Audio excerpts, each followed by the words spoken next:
So we're in for a treat today. We're going to be reviewing steel specifications Unraveled, and that's a pretty intense and exciting topic, right? We've got a good turnout, so I'm not sure how many architects are in the room.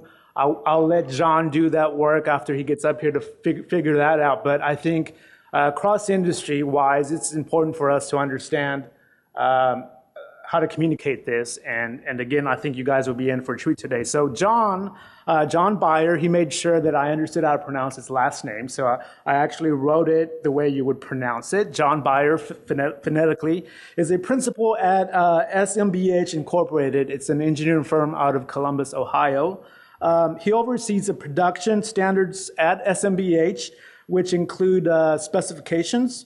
And he's worked on really quite a myriad of projects that range anywhere from higher ed, industrial, residential structures. And given that, he obviously has a good broad range of experience on the dynamic specifications, if you will, of that these unique projects bring, right? For unique projects, you need unique specifications. So he's an expert in that and overseeing that in his office. So without further ado, I'd like to introduce John Beyer.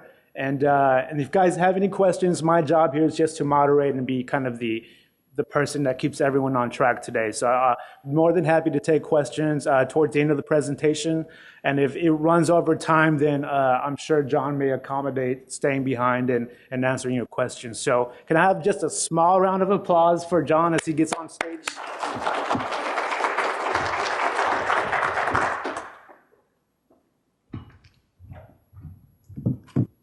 Okay, thank you. So now we'll do the official poll. Do we have architects in the room? A few, okay. I'm going to punt a lot of things to you guys, so we're not going to take responsibility for anything as engineers, so it's all on the architects, right? No, not really true. Also, before I forget, I didn't want to forget this, and I probably will as I start rambling about specifications, but there are two other sessions that are going to relate to what I'm talking about. One is on weathering steel. I'm not going to talk a lot about weathering steel, but there's a real good presentation. I went to the first one this morning, so if you have questions on weathering steel, go to the one at the end of the day, and you'll maybe get some information on weathering steel. The other one is on AESS, architecturally exposed steel. That session looks like it's going to be the next one. Let's see, weathering steel. We have one at Thursday at 11:30 to 12:30, and then Friday 11:30 to 12:30. So again, I'm just going to touch very briefly on AESS, but that would probably be a better one to go to for that topic. PDH code, that's important for the engineers in the room, 61823, and you can enter those, as you've been probably aware, on the devices around the kiosks or on your mobile device. This is an AIA presentation as well. I'm assuming the architects understand how to get their credits for the session. We have the AIA required slides, and then the course description, which hopefully you're all here for specifications. And we're going to, because this is a steel conference, we're going to condense a 6-hour session that would be all of the specifications structural engineers need to know into 1 hour that deals with just steel. So this will be just steel. And we're going to talk about, similarities, what we need to do to edit specs. I've tried to make this a functional, something you can get out of it, something you can take back to the office if you're editing specs. It's going to go a little bit into intro, but for the most part, I'm going to assume most of us here have a general understanding of how specifications work. The other thing that's new this year that you may notice, all the sessions are going to have learning objectives. So that's partly due to AIA. It's partly due to lovely states that have now, the PDH continuing ed requirements continue to get a little stricter. So we've put in more requirements in these presentations. So we have some learning objectives. We're going to talk about the 3 parts of the specification. We're going to look at some of the various options you have when you edit the spec. We're going to touch briefly on lead and maybe how to deal with that within the specifications. And then we're going to, like I said, also just briefly talk about some of these other things like AESS, weathering steel, how to deal with stairs. That might be something that's outside the structural steel spec, but certainly something that we're running into as structural engineers. The other thing I'll say about the timing of this program, right after lunch, today and tomorrow, I'm not sure if they did that intentionally or not, but hopefully at the end of the hour, you're still awake. I think reputation, the reputation of specifications in our office, unfortunately, is, oh, they're so dry, and oh, it's just text editing, and I don't get to look at the pretty pictures. But I think they really are important. There's a lot to understand, and as you get into them, I'm a detail-oriented person, so I really like specs. I think that there really is a lot of information in there that when you pair it with your general notes and your design, it really completes a whole set of drawings, which I think is important. Give you a little background, just where I come from as a specification writer. We work on mostly buildings, structural engineering consulting firms. We're working for a lot of architects. So we get into different fields. We do, here's a higher ed project. This is a dorm building. It's actually a staggered truss project. We talked about this one a number of years ago, actually here at the conference on staggered truss. So that's a dorm, some structural exposed steel in that. It wasn't necessarily AESS, but it was visible in the final product. This is another one. This is an office building with some full story deep trusses that cantilever out at each end of the building. Again, exposed steel, not necessarily AESS, but visible in the final product. And actually, this is probably right as AESS was becoming, widely known. It was probably kind of predated that. So we were doing a lot of the coordination. How does this want to look? We were doing that indirect coordination with the fabricator. It wasn't something that was necessarily in the specification. We work on a number of schools, K through 12, higher ed. We have a lot of gyms, a lot of open spaces, long span joists, places where acoustics become a consideration. So how does that fall into your specification? And then industrial. We're not maybe so concerned about aesthetics on this job, but connection design is still important. Missing all the equipment of the distillery. You don't want to mess up that equipment that's coming from who knows where in Europe. Very high-end equipment. We're kind of secondary. Where our structures, they're just to protect and hold up all the really important stuff for the function of the building. And then we also get into larger scale warehouse type buildings where it's really important if you're designing 2 acres of deck and 2 acres of roof and joist, you want to be as economical as you can, because even on those type of jobs, really pennies matter. The developers and the builders are looking at, what's this going to cost per square foot? So if you specify that you need painted roof deck and primed roof deck and you really don't, you've just added a lot of cost to the project.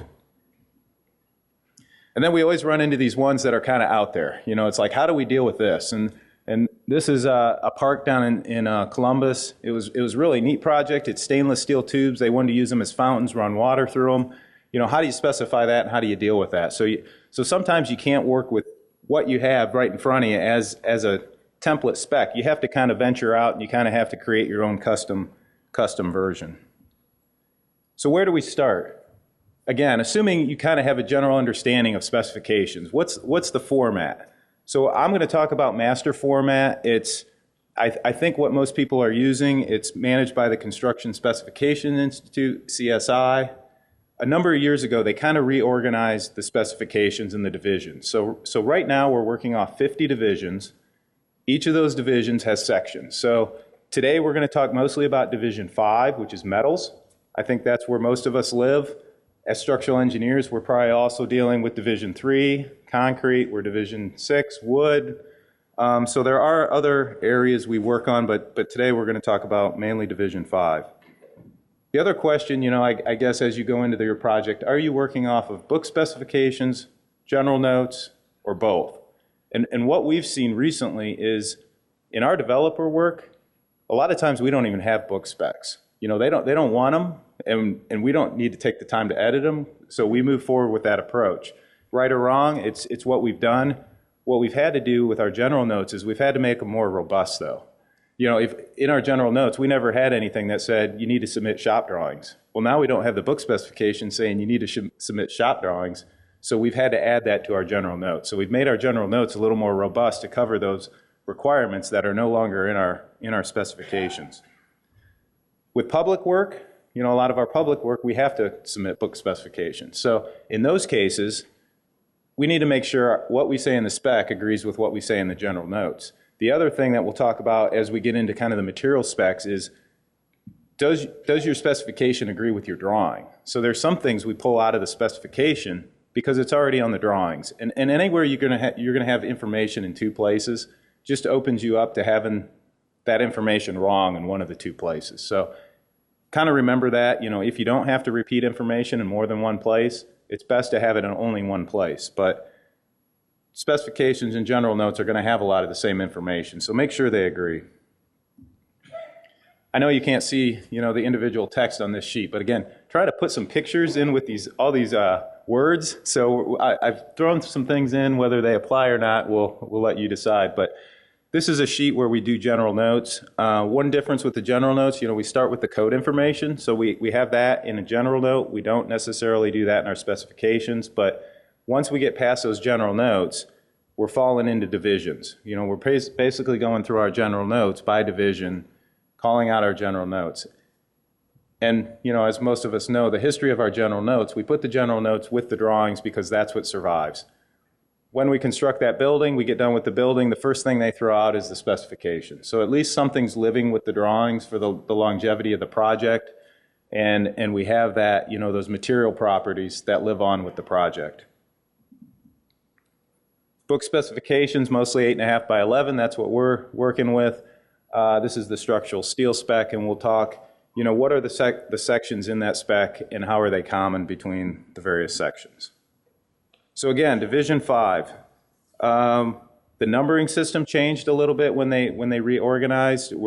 Sometimes you'll see spaces between those numbers. You'll have two numbers a space, two numbers in a space. I've kind of just lumped them all together. You can do it either way.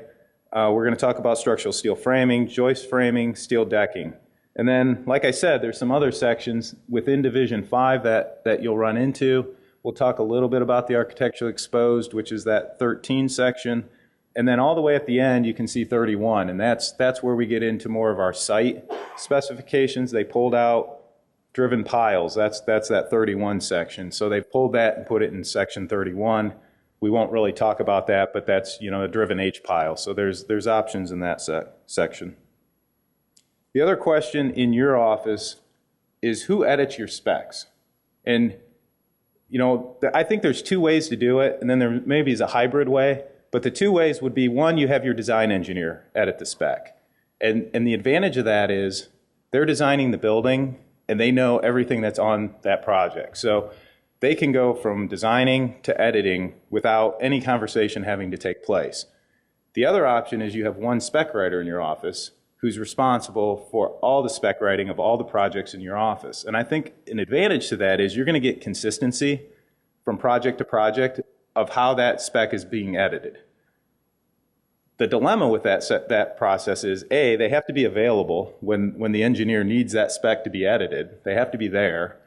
You have to also then have an interview with the engineer. That spec writer has to go interview that engineer to understand what's on that project and how are they going to edit the spec. So, it can go either way. I guess I'd say a hybrid method, which I think is the way we operate right now, is we have one person who's kind of overall responsible for specification and understands all the options in the specs, and then the individual engineers edit those specs, and then that one person tries to review as many sections as they can from the engineers just to maintain consistency.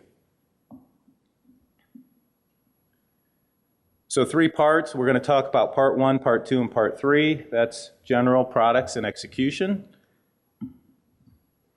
And then this first section is kind of talking about those 3 parts related to steel, related to joist, and related to deck. Because within those 3, really part 1 and part 2 and part 3 all have a lot of similarities. There's a lot of things that are very common between those 3 sections. So I'm not going to go talk about something in structural steel and then we get down to joist and it's the same discussion. So we're going to kind of lump them all together. We'll talk about the similarities and then we'll break them out and talk about what's unique to each section.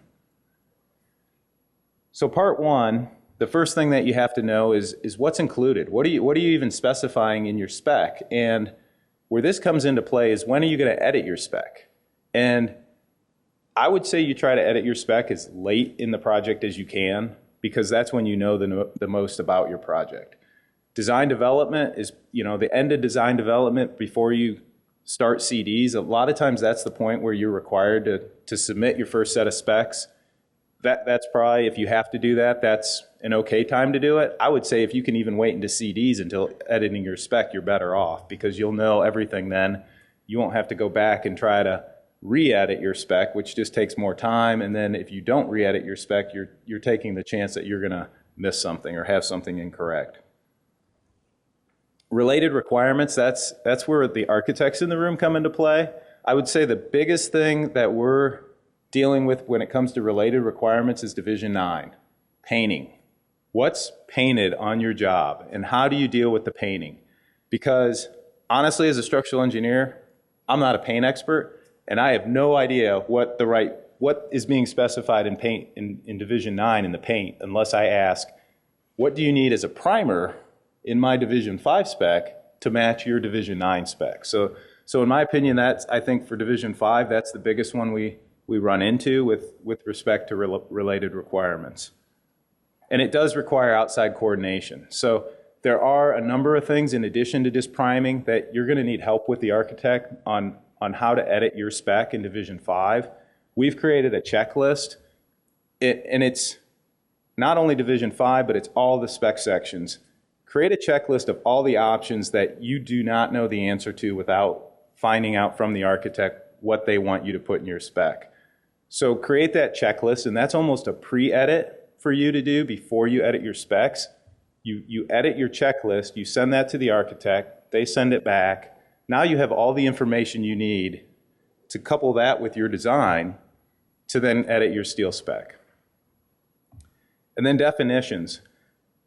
Specifications, I think the shorter you can make them, the better. That's why we have general notes instead of specifications. They're an edited version of specifications. If you can take out extraneous information, one thing would be definitions. So there's definitions in the structural steel spec that most of the definitions deal with high seismic, protected zone. What's a protected zone? What's the definition? If you don't have a high seismic job, there's no need to keep all those definitions in your specification. So on a regular office project, a lot of times we'll pull out all those definitions just to try to shorten the spec down to something that's easier to read. Then at least you have the chance that somebody's going to open it and actually read what's in it. We also have lead requirements. This is something that I'll touch on also in one other area in the presentation, but what happens with these spec sections, at least where we get them from, is they come from a master format. And so you have your steel spec and your joist spec and your deck spec all coming in, and you have a master format that you then edit into your office standard. Well, from a lead requirement standpoint, they may edit and update these sections separately. So what ends up happening is you get inconsistent information within the different sections. And so I think for lead, one idea would be to pull all that lead information out and actually include it in a separate lead section. And then that way it's all consistent. For Division 5, everything's going to be the same with respect to what you need in those sections. So if you can get that lead information pulled out in conjunction with the architects in the room and then get that all covered in one place, that might be the best way to do it. Submittals is another thing that shows up in the general section. Shop drawings, pay special attention to your delegated design. If you need something signed and sealed, make sure you say that so that the fabricators understand when they're bidding a job, they need to go out and hire an engineer to have calculations signed and sealed.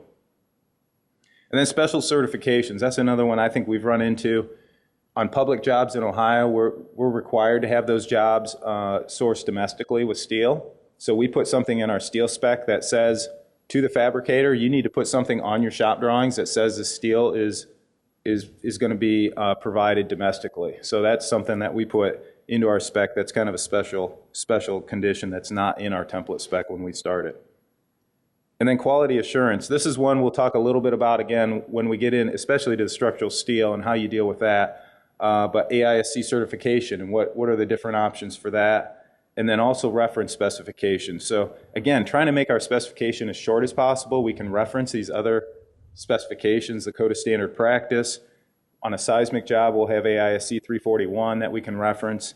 And then also the specifications become important for joist and deck because that's where you're pointing the manufacturers to. You're saying you have to be certified by, you have to follow the requirements of the SDI specification and the SJI specification.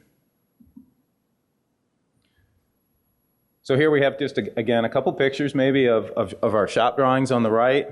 And in the lower right-hand corner, you see a little AISC logo there. That's indicating a certified fabricator. On the left, a cover sheet for connection design. So that's the calculations that are going to go through the gusset plate design and that kind of thing. You're going to have those signed and sealed. So these kind of give you a roadmap to what you're looking for when the project starts, that you can actually edit or follow your specification. So after part one, the general, we start getting more into the products. That's part two, and performance requirements. And an important thing to make sure you're communicating, and even in general notes or your specification, is have you designed this job to ASD or LRFD? So what are your loads on your drawings if you're reporting connections and reactions and that kind of thing? Manufacturers and materials are covered in part two. For structural steel, you're basically covering materials. When you get to joist and deck, you're going to be giving lists of manufacturers. If you have a certain list of manufacturers you want to only include, it's a private job, you can do that. In Ohio, for public jobs, we're not allowed to give a list. We have to give at least 3, but after that, it really can be anybody that meets the spec. So we'll give a list of permissible, but then we'll say, it could also be anybody else who matches the spec. And then coatings. Coatings are called out in part two. This deals with coatings that are being put on in the shop, so mainly primers, and understanding how do you prep the material to receive that primer, and what does that primer have to be to then, again, match with your Division 9 coating. So upper left, do you have A325 bolts? And we'll talk about this when we get to the steel spec, and what are your options there? What kind of deck do you have? We're going to look at profiles when we get to the deck section, and the way the default spec comes out, I think, is a little bit misleading because of information you're putting on your drawings. And then in the bottom right, your materials, your hot rolled shapes, and then your joists, and what kind of different options you have for joists in terms of geometries. So after we deal with the products, now we get to part three. We're going to go build this structure. And part three is mainly dealing with the field and what happens in the field. How are we erecting? What kind of requirements do we have for erection? Do we have requirements for certified erectors in the structural steel section? Field quality control, we have testing. I think this is something we've seen a little bit of a change over the last 10 years in. I think a lot of contractors used to hire the testing agency. Now, most of our owners are hiring the testing agency. I think that's come about because of special inspections, the change in special inspections now, and also that's a little bit gray in the spec because you get down into this part three of a lot of these specs and they start talking about testing. And then you have to sit there and you're like, okay, well, how is this different than special inspections? And are they the same or different, or do we have to do both? So again, coordination of what you're putting on your drawings versus what's in your spec, because special inspections are going to have a whole lot more than probably what's in your specification for testing. So just making sure you're coordinated on that. The importance of telling in the specification that the testing agency is hired by the owner, that's important because the contractor knows they don't have to put that in their bid. But there's also verbiage in there that says, even though they're not being hired by the owner, they still have to coordinate with that testing inspector to come out on site at timely manner and understand what the requirements of testing are. So there still are requirements in the specification that relate to field quality control. And then also protection and repairs. We talked about the priming. So if you have items that are primed in the shop, there's going to be verbiage about how do you protect that stuff when you get it out to the field, and how do you make repairs if something's damaged. And a couple execution photos maybe there on the left, during erection. And then the one on the right would be, if you have a tension control connection and you have turn of nut, you have to get that inspector out at the right time to be able to inspect that connection. Okay, so here's the point where the poll question, it's kind of an open-ended question, but maybe if a couple people can just raise their hand and we'll see what you have to say. So I talked about a couple, but are there custom items that you as an office add to your company specifications? Go ahead. One of the things we are kind of wrestling with is special inspections with respect to how fabricators are qualified.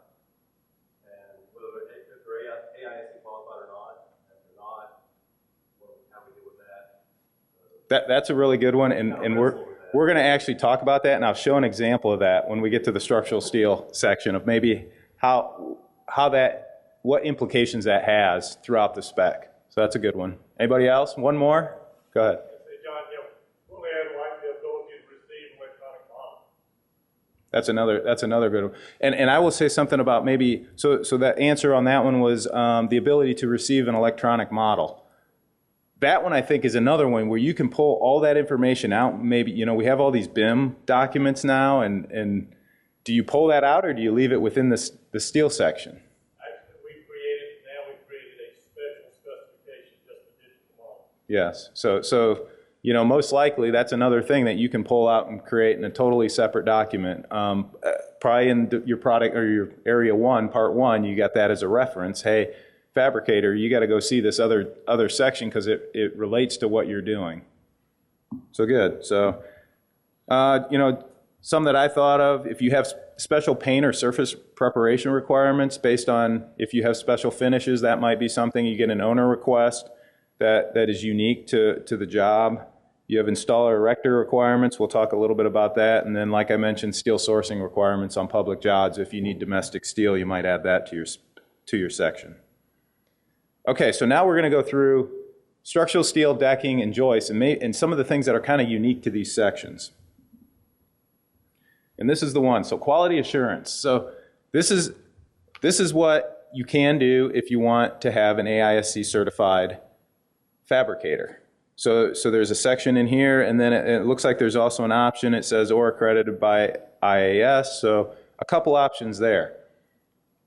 I think that's a good way to go. I would say this is probably the preferred way to go because it really saves risk, I think, downstream on the project.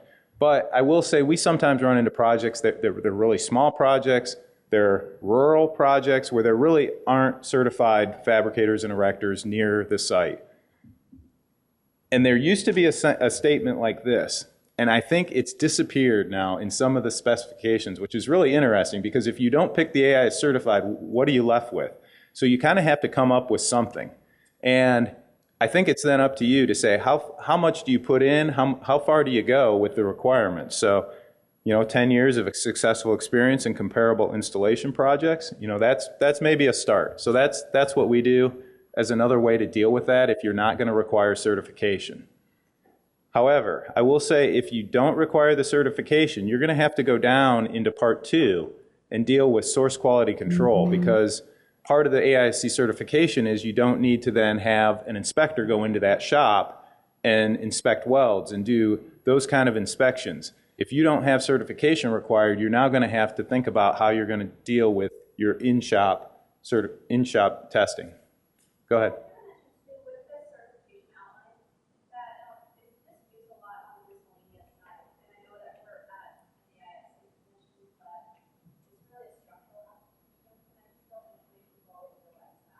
So that'd be like an 055 section or something like that, like for stair fabrication maybe?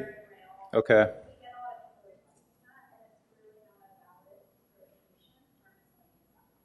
Okay. So again, the comment was, certification is more meant for the 051200 spec, the structural steel spec, as opposed to maybe the miscellaneous section. So keep that in mind too as you go through editing the specs.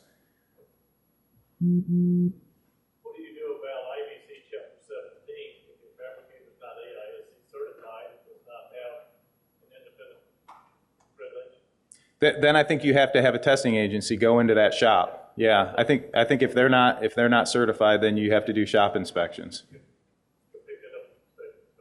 Right. I believe you can also withhold paint at the welding sites and you can have that inspected possibly third party field, which is something you really don't want to get into, but I believe it's an option. And say the first part again, withholding. The paint. Okay. Welding locations. Okay, withholding paint. Yeah, you can keep those and then later on third party field have that evaluated. Which really it should in fact be something like So that comment is, instead of having somebody come into the shop and while they're fabricating the equipment in the shop or the pieces and parts into the assembled units, you bring them out to the field and then you do a field inspection because you're always going to have a field inspector out there doing any of the field testing, so they can go in and do a visual inspection on a weld that's been put on in the shop. But again, coordinate that and make sure you're able to do that with the building department. And then again, a good lead into coordination of finishes. So a number of finishes, I think per AISC, they would say we should be showing all the finishes on the structural drawings. Now, as a practicing engineer, that's pretty hard to do. So a lot of times we're referencing to the architectural drawings to see, what's fireproofed, what's painted, what's left exposed. So you can really have this wide range of finishes on your project. You can go anywhere from no finish all the way down to some pretty high-end finishes that take pretty high-end preparation. So again, coordination with the architect, what's the project, and you're going to have a variety of different options here.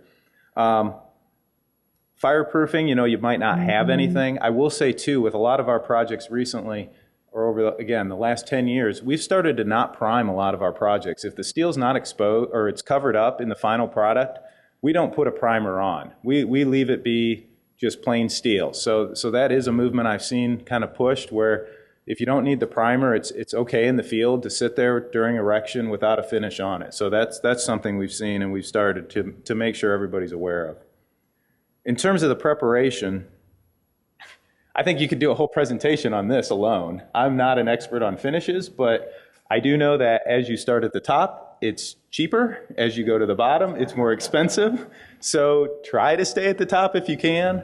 For most of our projects, unless you're really getting into high-end finishes, you're going to be in that SP2, SP3 area. Hand tool, power tool cleaning, standard primers that you're just putting a regular paint on in the field are going to be kind of toward that top end.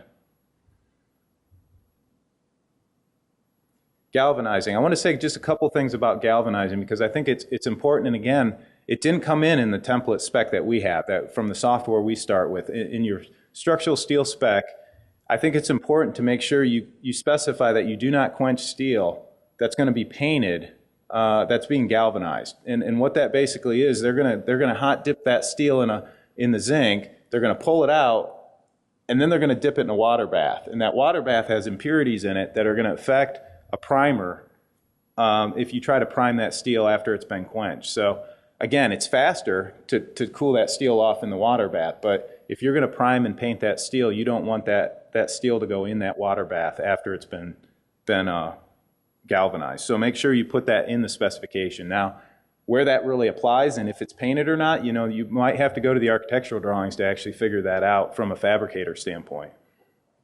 And then also relief holes. That's another one. I've heard that you really need to specify who's responsible for plugging relief holes. In the end, if you have an exposed structure that's forming a screen wall on top of a roof and it's not going to get painted, you don't really want water going into that structure, even though it's galvanized on the inside. If that water gets in a closed shape and it freezes, it'll blow it right up. So it's not really a corrosion issue as much as it is a damage to the product itself. So making sure you call for who even if you say contractor responsible for plugging relief holes, at least it puts it on the contractor to coordinate with the galvanizer who's supposed to do that. That's a big deal. Project I did $250,000. To plug relief holes? Plug relief holes. So $250,000 potentially on a job, big job. So make sure you've spelled that out so you don't have to deal with that as a change order. Structural steel, again, we're dealing with material properties. So I'll move pretty fast through this. You have your options there of what materials you're going to specify. You also have in HSS sections, you're going to see the 1085. Right now, we're kind of in chicken and egg. Who's going first? Are the engineers going first? Are the fabricators going first? But I think that'll become more popular as the 1085 50 KSI steel becomes, I think it's available. So we as engineers, I think, can specify it, but you probably want to check with the producers. And again, making sure that what you're putting in that spec agrees with what's been designed on the project. Tension control connections. ASTM 490, if you have TC bolts on your job, keep it in. If you don't, take it out. You know, you're going to probably have 307 bolts if you have joists that are connecting to columns. You're going to have those bolts where you bolt the joist to the column. That's probably a 307 bolt. You know, leave them both in the structural steel spec, 307, 325. If you have TC connections with 490 bolts, go ahead and leave them in. You can also have, for the tension control connections, you can also have tension control spline bolt nut washers with splined ends. You know, so you have the three options: turn a nut, splined bolts, and then you can also have direct tension indicators. So if you don't care, you can leave them all three in and let the fabricator choose how they're going to achieve those tension control connections. And then also, just a kind of another random item in the steel section that I saw was, we typically will specify a non-metallic grout. Metallic grout just can stain. If it's exposed to moisture, it can stain. Most of our column bases are going to be covered in concrete, so it's maybe not critical, but we tend to use a non-metallic grout in most of our applications. So then we move into steel joist framing and some of the things that are unique to the steel joist section. It's a little different than structural steel because now you're pretty much referencing SJI requirements, and so you're going to get a manufacturer that's certified by SJI. We don't have a lot of quality issues with the joist. You know, you're going to get it from 1, 2, 3 of the major joist manufacturers. It's not like a steel fabricator where you might have a real small steel fabricator that wins the job. For the most part, I think the joists are coming from some of the larger companies. The big thing with that too is if you're giving load information, again, is it ASD or is it LRFD? And then also your deflection requirements. And this falls, I think this mostly falls in the spec, unless you can also do it in your load diagrams on your drawings. So if you've done it on your drawings, I would not do it in the spec. I'd say as indicated on the drawings, don't do it both places, because again, it's going to be somewhere, it might get miscommunicated or screwed up where it's two different things. So if you are looking at these numbers and you're trying to decide what set of numbers to use, you know, go to IBC table 1604.3 that has a whole list of deflection criteria that you can use for floors and roofs. So I won't spend the time to really talk about the options here, but you know, that's the option that comes straight out of our template, and it says design special joist to withstand design loads with live load deflections. There's no mention of total load. So if you want a total load deflection limit, you probably need to customize that and add it to be what you want it to be. So again, don't take these template specs that you're getting from the software as this is the only way to do it. It does, and I should have maybe mentioned this, but in the software we use, the brackets are options. So we can click on those and get rid of one or the other. So anything in a bracket is one where you're going to be picking one or the other. So no, they don't have to be the same, but the defaults they give in the software are the same. But they wouldn't be the same when we'd edit them. And then unique to steel joists, you know, are you using, if you're using an extended end, or is it a joist extension, a top chord extension, or is the whole end extended? And that really, again, could be something you put on the drawings. If you're showing that in a section, you're showing the joist come out to cover a bent plate at a slab edge, you can call that out right in the section what type it is, or there is verbiage in the template specs about having top chord extensions and extended ends. And then camber, this is another one we run into. That's a big deal with joists, especially long span joists over, say, a gym where they're spanning 60, 70, 80 feet, is what is standard SJI camber. Make sure you understand that, and you know as you get closer to a masonry wall at the end of your gym where there is no deflection and you have a joist 6 feet away, that could affect a couple different things with respect to camber. So there's a few options that the specs have. You can put no camber in your joist. You can camber them according to SJI specification, or you can actually call out specific camber that the joist suppliers will then design to. This is a table that comes out of SJI, out of the specification, that does give the engineer an idea of camber for different span joists. So there at least is a tool that you can understand how much camber you might get in, you know, if you didn't specify anything other than SJI, according to SJI specification. This is probably what you're going to get. And then with the steel joist, you also have options for priming. That's probably the standard, is they put a standard primer on the joist. That's what we have mostly, and I think that's kind of their standard mode of operation. Bridging is something that's changed. I think, again, over the last few years, we used to call out specific rows of bridging on our drawings. Now we've gone to more of allowing the joist manufacturer to put in the bridging that's required per the specification. And I think that what that's done is now, back when we specified it, we had the same number top and bottom of our rows of bridging. Now we're seeing that those numbers vary, based on how they design the joist. You might not have the same number of rows of bridging in your top as your bottom. So that's something, again, it's let them be a little more competitive, I think, and just based on the amount of analysis they want to run to try to hone in on something that might save them, especially if they're associated with the erection. It might save time in the erection if they're putting together a total package of saving costs. And then ceiling extensions, that's something I kind of always wondered about. What are those and why are they? And it's essentially if you're hanging a drop ceiling, you want your bottom cords to come over so you have something to hang your ceiling off of. And then we get into steel decking.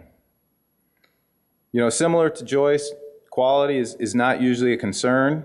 You have manufacturers that are producing deck according to the SDI specification. Finishes comes up again. What's your finish on your deck? And really three options. Prime painted. You're going to have to pick what color. That comes back to the architect. And is the deck being painted in the field? And if it is, what color? Do they care what color the primer is? You can also galvanize it, G60, G90. Those are usually your two options. I would say try to stick to G60 if you can. That's what's going to be standard. If you go to a G90, it's probably a custom order, special order. It's going to add time to your schedule. You can also do galvanized and shot primed. So that in Ohio, for any school we do, they have a special design manual. They require galvanized deck. A lot of their schools, a lot of the gyms are exposed deck, so we're also prime painting that. So you end up doing both. Here's where we come back to that question on profile, depth, and thickness.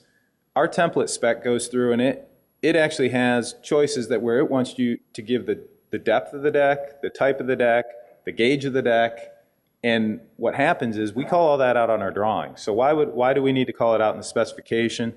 What we end up doing for most of those choices, we just say as indicated, so that shows up in the drawing. And then span condition. There's choices for single span, double span, and triple span. When you choose your deck, you kind of have to have an idea what can they actually put out in the field. If you have a canopy where the deck it's only one span, and you specify double span, you're not going to get double span. You're going to get a single span of deck spanning that canopy. So pay attention a little bit to your project, what you actually might have on your project. For the most part, you can get, the manufacturer can give you a double span in most cases. I would say that's pretty safe to go with unless you have specific areas where it's going to be a single span.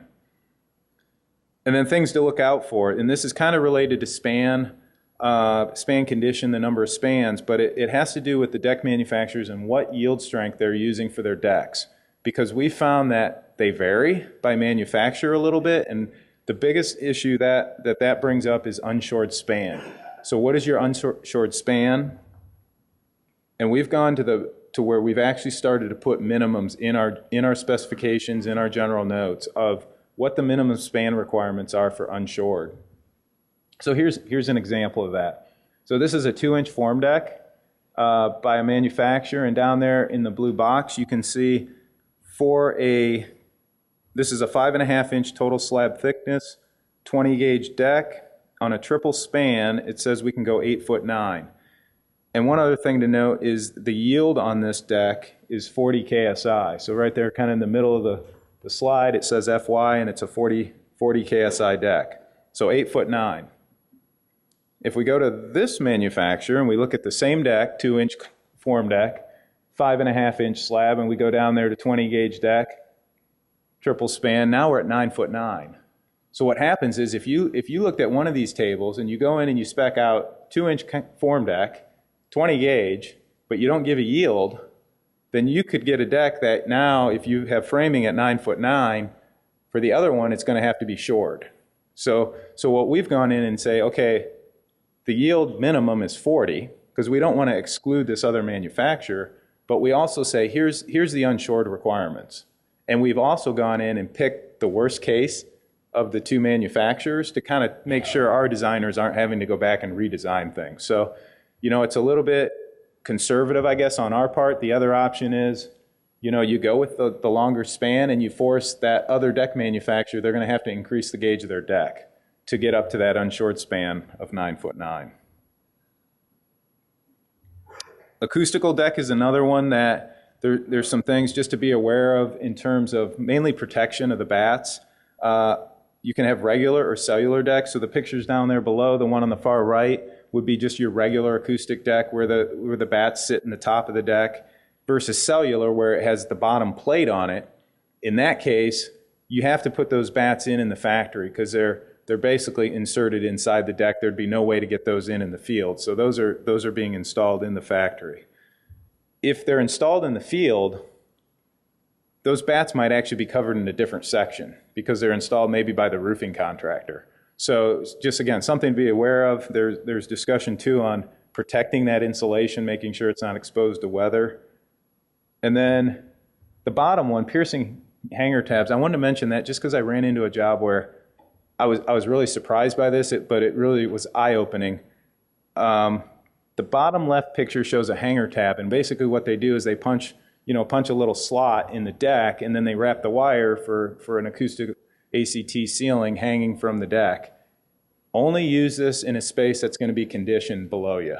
Don't use this in something that's exposed to moisture, exposed to the outdoor elements, because what can happen is moisture can get up in there in the bottom, and it can actually rust out those hanger tabs, and they're not very durable. I mean, they're really thin metal. So over time, what can happen is those hanger tabs can actually rust, and the hanger wires can drop. So especially if you have a heavier ceiling, ACT is not very heavy, but the one I saw was like a plaster ceiling. So if you get into something that's pretty heavy and it's not conditioned and it starts to rust, that really can be an issue.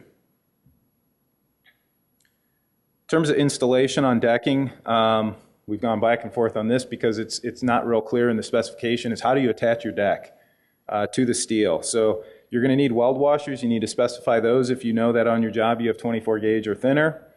You can also have mechanical fasteners. Are you going to weld or are you going to mechanical fasten your deck? And you want to make sure you're consistent in your specification with what you're showing on the drawings, and then even go as far as where do you call out your fastener spacing? And do you have a special diagram on your drawing because you have diaphragm forces that you have to deal with, or wind uplift forces that you have special diagrams? If you've dealt with all that on your drawings, you don't need to do any of that in the spec. And then other sections, AESS, like I mentioned, there is another session on that. That's probably the best place to talk about AESS, but I think AISC's done a really nice job because they've come out and there is a very good reference now on AESS in Chapter 10 of the Code of Standard Practice. It goes through the different categories of AESS, and we're starting to see now that this is getting picked up in the model specifications that we're using. In the software, we just had an update in the last quarter, and I did see it's now been updated to match Chapter 10. So that's a good sign that we're starting to see, that being incorporated into a steel specification.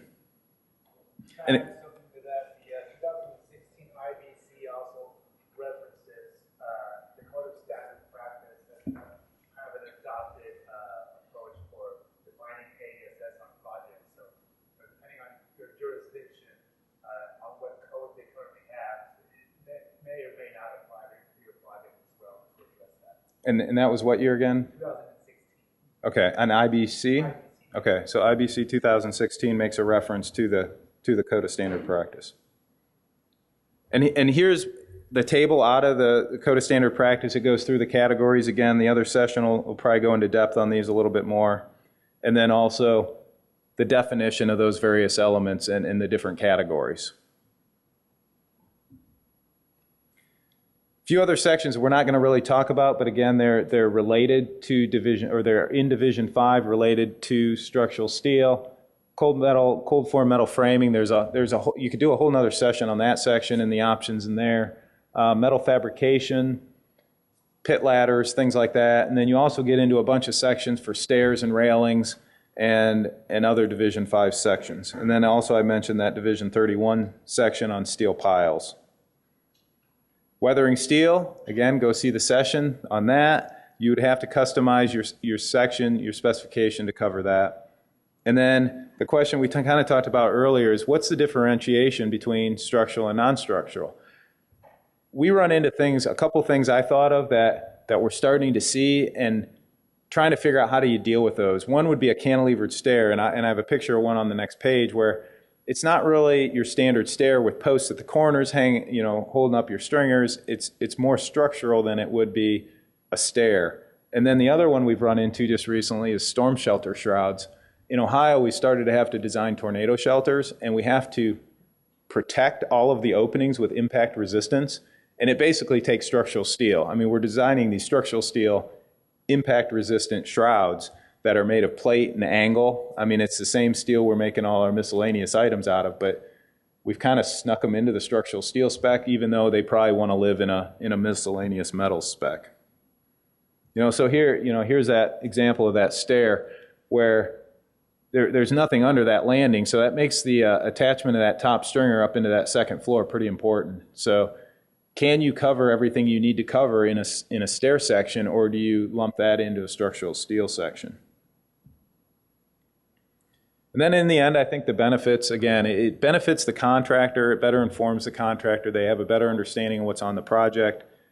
Unfortunately, it helps in dispute resolution. I mean, if something comes up and you have it in the spec, it's a lot easier to argue that somebody's responsible for doing that if you have covered it. If you don't, that becomes a lot grayer of an argument. It provides a total picture of the designer's intent. Again, I think you have to have the drawings. I mean, there's a lot of information there, but there's things you cover in the spec that aren't on the drawing. So I think it gives the total picture of the designer's intent. Owner expectations, if you have special owner expectations, such as that domestic steel production, you can put that on the drawings or you can put it in the specs, but I think it's appropriate to put it in the specs. Everybody that's bidding on the job should be responsible for both. And then in the bidding environment, especially public work, I think it keeps the playing field level. Do they need certification? Do they need to pay for testing? I mean, that's all covered in the spec and everybody should be bidding that equally. So with that, I will open it up for questions. Again, the PDH code 61823. Any questions? Comments? You didn't mention touch-up paint. I work on that all the time, and we're not painters, the records aren't painters, but we still have it in our specifications, so we're guessing on what that might cost us. We never know if that's, losing the job or taking the job. So the comment is, and as an erector, right? As a fabricator, that you're paying the erector to do that? Specification will tell us that we're responsible to have steel touched up. Yeah. And the erectors come back and say, we're not painters, we're not quoting it, they exclude it, and all of a sudden here we are, you're stuck with it, or somebody tells me it's 10% of my number, and I got $500,000, I got $50,000 of touch up, and I'm like, there's no way, I'll go over and do it myself for that. But, And that'd be a project where you and the erector are under different contracts. So the erector is not under your contract, or okay. Any recommendations for that from other fabricators? a lot of times, fabricators, they get exclusions from their erectors, but they don't pass that on when they do their proposal. Well, a lot of times I'm stuck with I'm looking for a CM. Right. If you feel that, if you've got to include in your proposal, you won't get the job. Right. Or possibly your number will be too high. But now, take that risk. It's not in the specifications. So the concern, I'll put it in the public record and then we can have it forever. But the concern is, as a fabricator, how do you cover protection and touch up, because you never really know what the extent of that's going to be because it's out of your hands. Is that right? Okay. Well, maybe we'll have a session on how to solve that. I'll bring that to the fabricators in the group and the erectors and see if we can give you some advice. We always exclude that one, and we give on GC's responsibility because GC in any case has to use the painting at that time. In any case, painting country has to paint at the time of painting. We will do it. Yeah, and that's a good point. I mean, I would think in a fairly typical job, if you don't have real special finishes, they could come in while they're doing the final painting and do touch-up priming if they need to. So the recommendation would maybe, can you exclude that and put that in the GCs? But you're saying maybe not.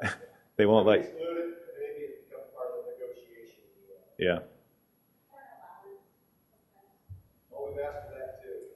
Let's level the playing field, let's put an allowance in to cover the cost of that, so everybody's on the same level. But it's all left up to us individually as fabricators. We're not looking at a job. We're all guessing. Go ahead. I had a question about conflict. Probably didn't have that on your drawing. No, never. In cases where we have conflict, so we've got plans, specs, payment notes, and plans, like we got a thing where the draw out and things and not, and the plans convert to, of course, AISC, and specs. And there was a conflict. Now, AISC says that there's a conflict, and I just learned this, but apparently drawings get better. So, but the specs didn't indicate either way. So I don't know if they talk about that. We have a statement in our general notes. The question is, if you have a conflict, what controls? And I think it's good to state what should control. We have a statement in our general notes, and we can edit that note, but it basically says, if there's a conflict that arises, the strictest provision shall control. And it says, it even has the choice of drawings, general notes, and specifications. So then we edit that based on what we have. If we only have drawings and general notes, we leave those two and we get rid of the specifications. But it has all three of them in there. And it says if there's any conflict between the three, the strictest shall govern. So that's probably a good statement to put in one or the other in your spec or in your general notes or on your drawings. You need to watch that with GCs, not necessarily but this they write it in and certainly in the contract as well. And that's if you're bidding the job to a GC, be careful of that statement showing up. Yeah. Safety cable also becomes a problem sometimes. My erector might say, well, I take care of all the safety on the job, I got my guys taken care of. Well, the specifications say you gotta have a 2-line safety cable all the way around, and plus the roof, and the erector will go, well, I'm tied off, I'm 6 foot tall. The next guy that comes up, sorry, it's not good. That's an interesting one too, because from a safety standpoint, I would say there's very little in our specification. We punt completely on safety, and we leave that to OSHA, we leave that to whatever other requirements are out there. But generally, I would say the specifications don't deal with safety. I think that would be something like that, the construction manager also for means and methods. Right. Yeah. It's means of, anything that's means and methods pretty much is not included in the specifications. Well, thank you. One more, last one. One more comment too is that I've had cases a couple times where architects are saying stairs are ESS. That's not really true because stairs are not structural steel. So you need to be careful about how that's specified. Now you can tie the stairs to AESS or the specs category, but just in general, stairs are not included as architectural specifications. Good comment. So the comment, stairs are not generally, by default, considered structural steel or AESS. They're not considered AESS. So good comment. All right, well, thank you. Enjoy the rest of the day.